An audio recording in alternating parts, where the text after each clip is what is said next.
నమస్తే. డిజిటల్ మహిళా కార్యక్రమానికి స్వాగతం. ఈరోజు మనతో పాటు ఉన్నారు పాపులర్ బ్లాగర్, చాలా కంపెనీస్కి సీఈఓగా వ్యవహరిస్తూ డిజిటల్ ఇండస్ట్రీలో 15 సంవత్సరాల ఎక్స్పీరియన్స్ కలిగి, అలాగే 3500 మంది క్లయింట్స్కి డిజిటల్ సమస్యల గురించి గైడెన్స్ ఇస్తున్నటువంటి మన రాహుల్ విట్ల గారు మనతో పాటు ఉన్నారు. ఆయన అడిగి మనం ఈరోజు ఆసక్తికరమైన విషయాలు తెలుసుకుందాం. నమస్తే సార్. నమస్తే అండి. సో మనకిప్పుడు ChatGPT ఇంకా AI ఈ రెండిటికి గల సంబంధం ఏంటి, ఎలా వర్క్ చేస్తుంది ఈ రెండు కలిపి, దాని గురించి కొంచెం చెప్పండి సార్. సో షూర్ అండి. ChatGPT అనేది ఏఐ బేస్డ్నే చేశారండి. ఓపెన్ ఏఐ అనేది parent company. So Sam Altman is the key person behind open AI. So వాళ్ళు చేసింది ఏంటంటే మెషిన్కి ట్రైన్ చేశారు, దానికి ఆర్టిఫిషియల్గా ఇంటెలిజెన్స్ ఇచ్చారు. అంటే కృత్రిమ మేధస్సు. ఇప్పుడు మనకి మనిషికి కృత్రిమ మేధస్సు అనేది బై బర్త్ వస్తుంది, జంతువులకు ఒక లెవెల్లో ఉంటుంది, మనుషులకి ఫుల్ ఫ్లెజ్డ్గా ఉంటుంది. కానీ అదే మెషిన్కి ఎలాగా? ఇప్పుడు మనం ఒక టాస్క్ చెప్తే అది ఎలా చేయగలదు, దానికి ఎలా అర్థమవుతుంది? సో ఈ మేధస్ని వాళ్ళు కోడింగ్ పార్ట్ రూపంలో దానికి ఇంప్లిమెంట్ చేస్తారు. సో అది ఏం చేస్తుందంటే మనం ఒక ఇన్పుట్ ఇచ్చినప్పుడు దాని న్యూరల్ సిస్టమ్ అంతా కూడా ఒక్కొక్క దానికి ఒకటి కమ్యూనికేట్ అవ్వి, సో ఓకే వీళ్ళు క్వశ్చన్ అడిగారు, ఈ క్వశ్చన్కి ఆన్సర్ ఇలా ఇవ్వాలి మనం అని చెప్పేసి దాని యొక్క బ్రెయిన్ అంటే నథింగ్ బట్ CPU అండి. CPUలని వీళ్ళంతా కూడా చేస్తారు. అంటే CPU అంటే మన ఇంట్లో ఉన్నట్టు చిన్న CPUs ఉండవు, ఎందుకంటే ఇట్స్ హ్యూజ్ నెట్వర్క్. కాబట్టి నిజంగా చెప్పాలంటే ఒక 4 floors బిల్డింగ్ ఎంత ఎత్తుందో అంత బిల్డింగ్లో సర్వర్స్ ఉంటాయి వాళ్ళకి. అంతకన్నా ఒక్కొక్కసారి చెప్పాలంటే ఒక చిన్న మినీ ఒక ఏరియా ఎంత ఉందో అంత సర్వర్స్, డేటా సెంటర్స్ ఉంటాయి వాళ్ళకి. సో అందులో మీకు హ్యూజ్ ర్యామ్ ఇవన్నీ కెపాసిటీలు అవన్నీ పెట్టిన సిస్టమ్స్లోనే వీళ్ళు దీన్ని అంతా సెటప్ చేస్తారు. అందుకనే ఏంటంటే ఆ ఫాస్టర్ యాక్యురసీ అంటే మనం అడిగిన క్వశ్చన్కి ప్రాపర్ ఆన్సర్ ఇచ్చిందా లేదంటే తప్పు ఆన్సర్ ఇచ్చిందా అనేది కూడా మనం దాని యాక్యురసీ లెవెల్స్ అంటాం. ఈ accuracy levels and faster response time ఇవన్నీ కూడా ఆ యొక్క సర్వర్ ఎంత ఫాస్ట్గా ఉంటే మీకు అంత యాక్యురేట్గా మీకు రిజల్ట్స్ అనేవి వస్తాయి. రాహుల్ గారు, ChatGPTతో చాలా డబ్బులు సంపాదించేయచ్చు, లక్షలు సంపాదించేయచ్చు ఉత్తి మొబైల్ ఫోన్ యూజ్ చేసి అని చెప్పేసి చాలా వింటున్నాం కదా, అందులో ఎంతవరకు కరెక్ట్ ఉందంటారు? యాక్చువల్గా చెప్పాలంటే it's a long story in the sense. ఇది ఎలా ఉంటుందంటేనండి, ChatGPTతో డబ్బులు సంపాదించడం అనేది 100% నిజమే, కానీ దాని సక్సెస్ రేట్ అనేది ఎవరు చెప్పట్లేదు. ఇప్పుడు యాక్చువల్గా మీరు అన్న క్వశ్చన్ అనేది చాలా వ్యాలిడ్ క్వశ్చన్. ఎందుకు అంటే చాలామంది యూట్యూబ్లో ఒక టైంలో ఒక 1 year బ్యాక్ చూసుకుంటే మనం ChatGPT అనేది చాలా సెన్సేషన్ అయింది. మీరు న్యూస్ పేపర్ ఓపెన్ చేసినా, లేదంటే టీవీలో చూసినా, తర్వాత ఇంటర్నెట్లో చూసినా, మొబైల్ ఓపెన్ చేసి యాప్స్లో చూసినా, ఎక్కడ చూసినా ChatGPT అనేది ఒక పెద్ద బజ్. సో అది టెక్నాలజీ ఇండస్ట్రీలో చాలా పెద్ద ట్రెండింగ్ టాపిక్ అయిపోయింది. సో చాలామంది దాని మీద యూజర్ బేస్ ఒకేసారి 20 millionsకి వెళ్ళిపోయింది. వాళ్ళు ఓవర్ వెల్మింగ్ రెస్పాన్స్ అనేది ఓపెన్ అయ్యే వాళ్ళు తీసుకున్నారు. తర్వాత మనం చూస్తే కొంతకాలంగా యూట్యూబ్లో విపరీతమైన వీడియోలు వచ్చేసాయి. నేను ChatGPTలో ఎంత సంపాదిస్తున్నాను, మీరు ఈ ట్రిక్స్ కనుక మీరు ఫాలో అయితే రోజుకి $50 సంపాదించవచ్చు అని కొంతమంది, 10 lakhs నెలకి సంపాదించవచ్చు అని కొంతమంది, ఇవన్నీ పెడుతున్నారు. సో ఇలాంటివి నేను చాలా చూశాను. కానీ అందులో వాస్తవం ఎంత అన్నది కూడా మనం చూడాలి ఒకసారి, అంటే క్రాస్ చెక్ చేసుకోవాలి. ఎందుకు అంటేనంటే ఆన్లైన్లో సెన్సార్షిప్ లేదు. ఇప్పుడు మూవీకి సెన్సార్స్ ఉంటాయి, మీకు ఎలా అంటే సెన్సార్షిప్ ఉంటుంది. ఇప్పుడు మూవీలో ఏ సర్టిఫికెట్ అని ఇలాగ మనకి పిల్లలు చూడకూడదని ఇలా అయితే ఎలా అయితే ఉందో, ఆన్లైన్ సెన్సార్షిప్ అనేది ఈ రోజు లేదు. సెకండ్ థింగ్ వచ్చి ఫ్యాక్ట్ చెక్ లేదు. అంటే ఇప్పుడు ఒక వీడియోలో అది ఉన్నది నిజమా అబద్ధమా, దాని గురించి అనాలిసిస్ చేసుకుని కరెక్ట్గా చెప్పే పర్సన్ మనకు అవైలబుల్ లేరు. సో దీనివల్ల ఏంటంటే కొంతమంది వాళ్ళకి వ్యూస్ రావడం గురించి అని చెప్పి అలాంటి వీడియోస్ చేస్తున్నారు. కొంతమంది కంటెంట్ కూడా అందులో నిజం ఉంటుంది. ఆ కంటెంట్ నిజమా కాదా అనేది కూడా మీరు క్రాస్ చెక్ చేసుకోవాలి. ఎందుకు అంటేనండి, ఇప్పుడు ChatGPTలో మనం ChatGPT వాడతాం యాజ్ ఎ కంటెంట్ రైటర్. ఇప్పుడు కంటెంట్ రైటర్ని నేను ChatGPT వాడానండి, నేను ఏ రకంగా సంపాదించగలను అంటే, ఇప్పుడు నేను రాసిన కంటెంట్ని కొంచెం బెటర్ చేయగలను.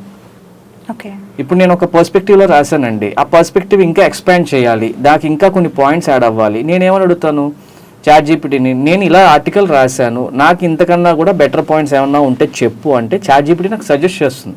సో ఇప్పుడు నేను ఒక క్లయింట్కి ఆర్టికల్ ఇవ్వాలి, ఇచ్చినప్పుడు ఏమవుతుంది, ఆర్టికల్ వాళ్ళు చూసి పర్ఫెక్ట్ ఫ్యాంటాస్టిక్ అని అంటారు. ఆల్ ఆఫ్ ఎ సడన్ ఒక ఉమెన్ కానివ్వండి, ఒక స్టూడెంట్ కానివ్వండి, ఒక బిజినెస్ పర్సన్ కానివ్వండి, ChatGPT యూజ్ చేసుకుని లక్షలు సంపాదించాలి అంటే ఒక చాట్ జీపీటీ ఉంటేనే సరిపోదండి. ఇప్పుడు వాళ్ళు చెప్పే టెక్నిక్స్ ఎలా ఉంటున్నాయి, కొంతమంది ఏమని చెప్పారు అంటే చాట్ జీపీటీ యూజ్ చేసుకుని మేము డిజిటల్ మార్కెటింగ్ ఏజెన్సీ రన్ చేస్తున్నాము. సో దీనివల్ల ఏమైందంటే మా వర్క్ 1x ఉండేది కాస్త 5x అయింది, అంటే స్పీడ్ ఆఫ్ డెలివరీ అనేది చాలా ముందుకు వచ్చింది అని చెప్తున్నారు. కానీ ఇందులో మనం ఆలోచించాల్సిన విషయం ఏంటంటే ప్రతి ఒక్కరూ చాట్ జీపీటీని యూజ్ చేసుకుని డబ్బులు సంపాదించగలరా అనేది ఫస్ట్ క్వశ్చన్. ఎందుకు అంటే ఒక చాట్ జీపీటీ ఒకటే ఉంది అక్కడ, మీరు సోషల్ మీడియా మేనేజ్ చేయాలి అందులో. సెకండ్ పాయింట్, మనకి ఆ పర్టికులర్ సబ్జెక్ట్ మీద పర్ఫెక్ట్ గ్రిప్ ఉండాలి. అది రెండు మిక్స్ అయిపోయిన తర్వాత సోషల్ మీడియాలో ఎలా షేర్ చేయాలి. ఇప్పుడు ఫర్ ఎగ్జాంపుల్ నేను సోషల్ మీడియా షేర్ చేసుకునే చాలా మంది డబ్బులు సంపాదిస్తున్నారు అన్నది ఇప్పుడు ట్రెండింగ్ టాపిక్ అండి. మన గూగుల్లో చూస్తే చాట్ జీపీటీని యూజ్ చేసి సోషల్ మీడియాలో నేను 2 లక్షలు సంపాదిస్తున్నానని కొంతమంది అంటున్నారు. దట్ ఈస్ కరెక్ట్, నేను రాంగ్ అని అనట్లేదు. అది అందరికీ వర్తిస్తుందా అన్న పాయింట్ నేను చెప్తున్నాను. ఇప్పుడు పర్టికులర్గా ఇప్పుడు నేను బ్లాగర్ అండి, ఇప్పుడు నేను బ్లాగింగ్ చేస్తాను. ఎంతమంది బ్లాగర్స్ ఉన్నారు? ఒక బ్లాగర్ అవ్వలేరు, ఒక బ్లాగర్ అవ్వలేరు. ఎగ్జాక్ట్లీ. సో వాళ్ళ యొక్క నాలెడ్జ్ని బట్టి ఉందండి. ఇప్పుడు చాట్ జీపీటీ ఒకటే ఉన్నంత మాత్రాన మనం సంపాదించేయగలం అన్నది ఒక మిత్. అది ఎందుకు అంటే దాంట్లో మల్టిపుల్ స్కిల్స్ ఇన్వాల్వ్ అవ్వాలి. ఇప్పుడు సోషల్ మీడియా మార్కెటింగ్ చేయాలండి, చాట్ జీపీటీని యూజ్ చేసుకుని కంటెంట్ డెవలప్ చేశాను. So what's the next step? నాకు సోషల్ మీడియా మేనేజ్మెంట్ రావాలి. అది నాకు రాకపోతే చాట్ జీపీటీ ఉన్నా నాకు వేస్టే. ఓకే. ప్రాపర్ డిజైనర్ ఉండాలి. ఓకే, డిజైనింగ్ కూడా మనకి మిడ్ జర్నీ అని చెప్పేసి చాలా రకాల ఏఐస్ వచ్చేసాయి. సో మిడ్ జర్నీలో మీరు ఒక ఇమేజ్ క్రియేట్ చేయాలి అంటే మీరు ముందు దానికి ఇన్పుట్ క్రియేటివ్ వేలో ఇవ్వాలి. ఓకే. సో క్రియేటివ్ అన్నది the first step. Chat GPT అందరికీ అవైలబుల్ ఉంటుందండి. మనం క్రియేటివ్ అయితే, నేను అందుకనే ఫస్ట్ నుంచి ఒకటే మాట చెప్తున్నా, అది మన సెకండ్ బ్రెయిన్. మన క్రియేటివిటీని ఎన్హాన్స్ చేసే పార్ట్ మటుకే. మనలో క్రియేటివిటీ లేకపోతే మటుకు మనకి చాట్ జీపీటీ లాంటివి 100 ఉన్నా మనం ఏమీ చేయలేం. సో ఎంతమంది ఎలా సంపాదిస్తున్నారు అన్నది వాళ్ళు చెప్పిన వాళ్ళకి వర్కౌట్ అయ్యి ఉండొచ్చు, వాళ్ళ ఆడియన్స్కి వర్కౌట్ అవ్వకపోవచ్చు. అంటే ఎవరి స్కిల్ బేస్ని బట్టి ఉంటుందండి. అంటే రాహుల్ గారు, ఇప్పుడు క్రియేటివిటీ మైండ్ సెట్ ఉన్న వాళ్ళు మాత్రమే చాట్ జీపీటీ చేయగలరా, లేకపోతే ఎవరైనా యూజ్ చేయగలరా? మీకు ఎవరైనా యూజ్ చేయొచ్చండి. ఇప్పుడు నేనున్నాను, నాకు యాక్చువల్గా రైస్ వండడం రాదు. మా ఇంట్లో సడన్గా అందరూ బయటికి వెళ్ళిపోయారు. లేదు, నేను chat GPT how to cook rice in cooker అని చెప్పేసి నేను ఒక కమెంట్ ఇచ్చాను, నాకు స్టెప్స్ వచ్చేసాయి. సో నేను ఒక టెక్కిన అవ్వాల్సిన అవసరం లేదు కదా. ఇప్పుడు నాకు ఏంటంటే ఒక బేసిక్ రెస్పాన్స్ కావాలి.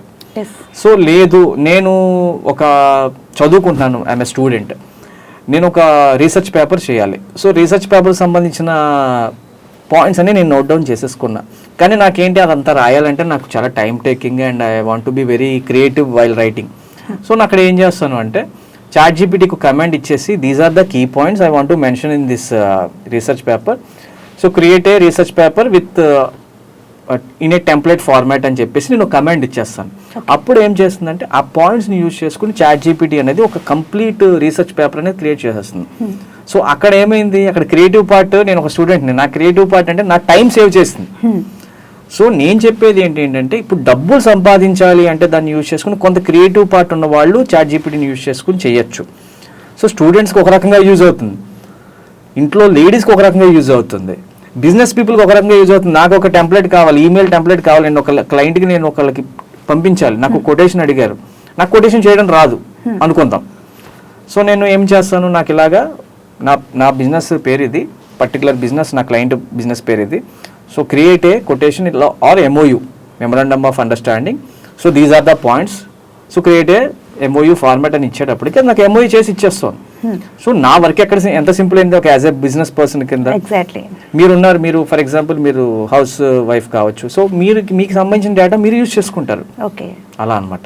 రాహుల్ గారు, ఇప్పుడు మీరు ఇందాక చెప్పారు కదా chat GPT is like a guide and Google అయితే మనకి టెక్స్ట్ బుక్ లాంటిది అని. మరి ఇప్పుడు చాలా మంది ఏమంటున్నారంటే చాట్ జీపీటీ వచ్చిన తర్వాత గూగుల్ కొంచెం తగ్గింది అంటున్నారు. సో అందులో ఎంతవరకు కరెక్ట్ ఉందంటారు? So it's basically depends on the usage of the people అండి. అంటే ఇప్పుడు నాకు గూగుల్ మన లైఫ్లోకి రావడానికి ఎంత టైం పట్టింది? సో మన UPIs payment gate like Google pay కానీ ఫోన్పే కానీ మన లైఫ్లోకి ఎంత ఫాస్ట్గా ఎనేబుల్ అయిపోయాయి. So it depends on the requirement అండి. అంటే ఇప్పుడు గూగుల్ అనేది it's a monopoly in the search engine business. అంటే దాన్ని కొట్టగలిగిన కంపెనీ అయితే ఇప్పటివరకు రాలేదు.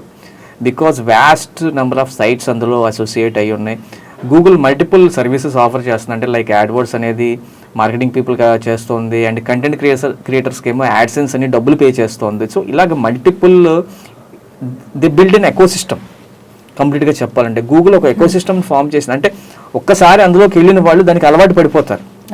ఎందుకు అంటే మల్టిపుల్, ఇప్పుడు జీమెయిల్ వచ్చిందండి, Gmail is the stepping stone in order to access to the any Google service. అంతే కదా, మీరు ఎలా అంటే గూగుల్ సెర్చ్ సేవ్ చేసుకోవాలంటే జీమెయిల్ ఉండాలి, మీరు జీమెయిల్ యాక్సెస్ చేసుకుంటారు. తర్వాత గూగుల్ డ్రైవ్ యాక్సెస్ చేసుకోవాలంటే జీమెయిల్ ఉండాలి, మీకు గూగుల్ డాక్స్, షీట్స్, ఈ జీమెయిల్ ఉండాలి బేసికల్గా. సో ఒక ఎకోసిస్టమ్ ఫామ్ చేసేసుకుంది గూగుల్. అండ్ ఇంకొకటి ఏంటంటే చాట్ జీపీటీకి గూగుల్కి ఉన్న డిఫరెన్స్ మీరు అడిగారు, ఇది రావడం వల్ల ఇది తగ్గుతుందా అని. సో యూసేజ్ని బట్టి అన్నదాన్ని మీకు ఎక్స్పాండ్ చేసి చెప్తాను. ఇప్పుడు నాకు సింప్లిఫైడ్గా నాకు వితౌట్ ఎనీ పెద్ద రెఫరెన్సెస్ కానీ లేదంటే నాకు పెద్ద ఆలోచన కానీ నాకు అవసరం లేదు, ఇన్స్టెంట్ రిజల్ట్ కావాలి అని అనుకున్న వాళ్ళు చాట్ జీపీటీ యూజ్ చేస్తారు. ఇప్పుడు చాట్ జీపీటీలో వచ్చింది ఏంటి, 100 వెబ్సైట్లలోంచి వచ్చిన సారాంశాన్ని మీకు చిన్న ఆన్సర్ ఇస్తుంది. అదే గూగుల్ ఏంటంటే 100 వెబ్సైట్లు మీకు ఇస్తుంది. మీకు హ్యూమన్ పర్స్పెక్టివ్లో మీకు నాలెడ్జ్ కావాలి అంటే మీరు గూగుల్ యూజ్ చేస్తారు. నాకు ఇన్స్టెంట్గా మ్యాగీ లాంటి రిజల్ట్ కావాలి అంటే చాట్ జీపీటీ యూజ్ చేస్తారు. ఓకే అండి రాహుల్ గారు, మాకు చాలా ఆసక్తికరమైన ఇన్ఫర్మేషన్ ఇచ్చారండి. చాలా విషయాలు నేర్చుకున్నాం ఈరోజు. చాట్ జీపీటీ ఇంకా గూగుల్ సెర్చ్ గురించి డిఫరెన్స్ కూడా చెప్పారు. చాలా చాలా థ్యాంక్ యూ సో మచ్ అండి. థ్యాంక్ యూ అండి.